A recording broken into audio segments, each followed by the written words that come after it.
Hello বন্ধুরা, আজকে আমরা প্রিডেস্টিনেশন মুভিটির দ্বিতীয় পর্ব নিয়ে আলোচনা করব। প্রথম পর্বে অনেক সাসপেন্স ছিল, যেগুলো এই দ্বিতীয় পর্বে এসে এখন খোলাসা হবে।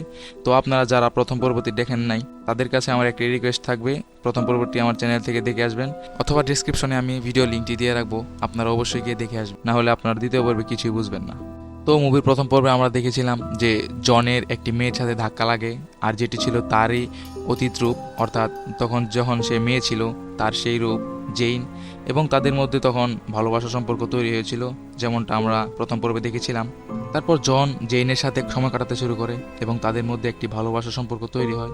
অন্যদিকে এজেন্ট টাইম ট্রাভেল করে 1970 সালে পৌঁছায়, যেখানে সে একজন মানুষকে সাহায্য করে যার মুখটা পুড়ে গেছিল।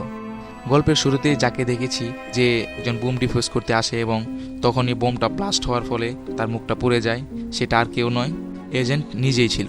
সে নিজেই নিজেকে সাহায্য করে। শুনতে থাকুন, পুরো বিষয়টা ক্লিয়ার হয়ে যাবে। তারপর সে জাম্প করে 1964 সালে পৌঁছায়।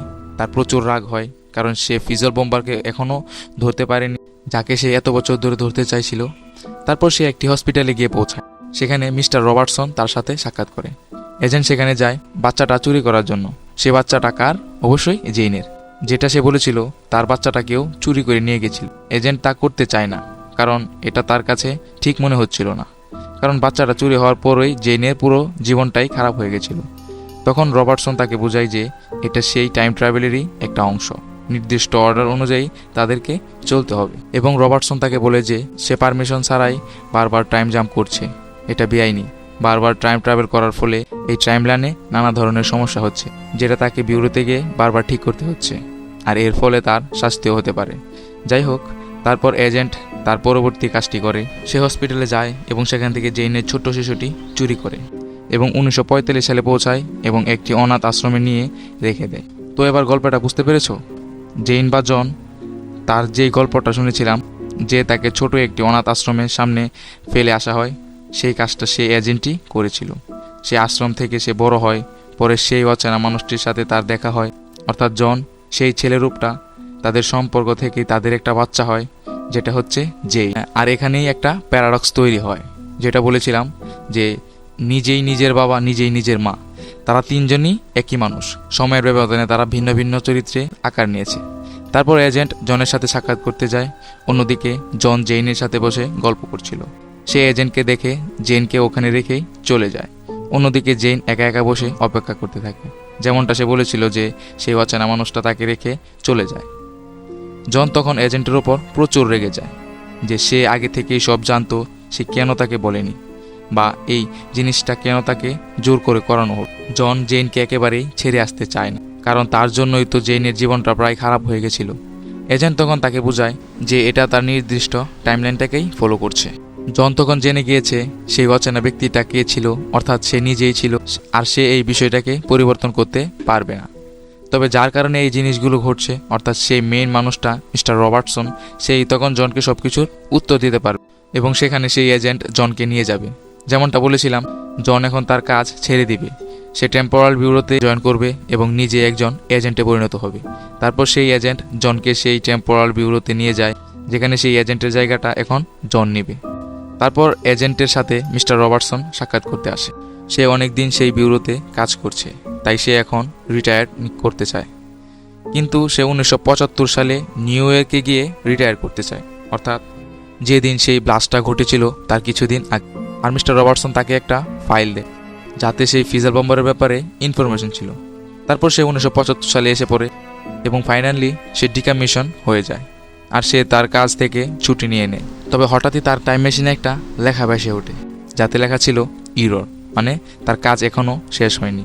মিস্টার রবার্টসন তাকে বলেছিল যদি তার কাজ শেষ হয় তাহলে তার মেশিনে ডিকমিশন লেখাটি উঠবে, তার মানে এখনও তার আরও কাজ বাকি আছে। মিস্টার রবার্টসন তাকে যে ফাইলটি দিয়েছিল তাতে সেই ফিজাল বম্বারের ঠিকানা ও বেশ কিছু তথ্য দেওয়া ছিল। আর অন্যদিকে আমরা দেখতে পাই সন 1985 এবং জন এখন একজন পুরোপুরি এজেন্টে পরিণত হয়েছে, অর্থাৎ সে আগের এজেন্টের জায়গা নিয়ে নিয়েছে। অন্যদিকে সেই পুরনো এজেন্ট, সে সেই ফিজাল বম্বারকে খুঁজছে, আর সে এখন জেনে গিয়েছে ফিজাল বম্বারটা এখন কোথায়, এবং সে বন্দুক নিয়ে সেই স্থানে পৌঁছায়। আর আমরা দেখতে পাই সেই ফিজাল বম্বারটা আর কেউ না, সেই এজেন্টেরই ভবিষ্যৎ রূপ, অর্থাৎ সে নিজেই। আর এই সিনটা খুবই অবাক করার ছিল।